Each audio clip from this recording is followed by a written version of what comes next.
Presidents of General Assembly, and distinguished guests. I'm honored to stand before you on behalf of 244 million migrants all over the world who cannot be here today.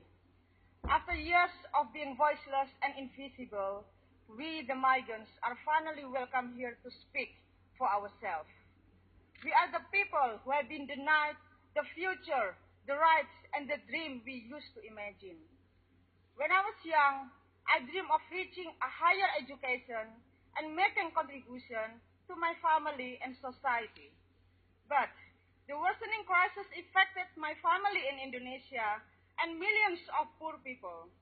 We wake up every day facing a reality of deepening poverty, unemployment, lack of chance for education, eroding social services, and loss of land.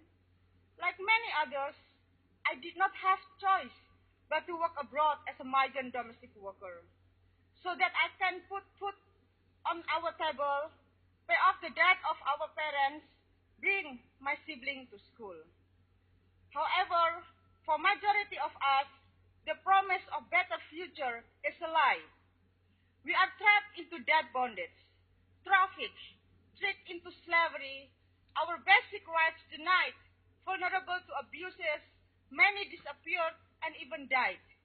Our dream has become a nightmare.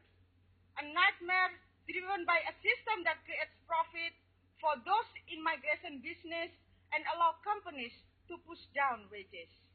Our future is bleak. We expect protection and services, but we are left alone to deal with our sufferings.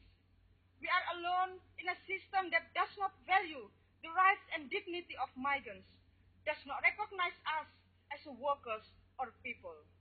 We are just cheap labor or commodities. Our vulnerability is exploited, and policies on migration reinforce our invisibility. We are perceived as security threat, yet we are transformed into an industry that generates billions that some government talk as a development opportunity. In our experience, no matter how much we sacrifice, migration does not guarantee development that can enable us to go home with a decent life. No matter how hard we work, we are never recognized as a worker and human with dignity and equality. We wish to be seen and heard, not marginalized and excluded.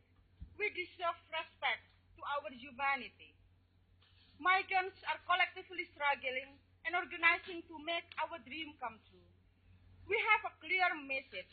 Listen to us. Don't talk about us without us.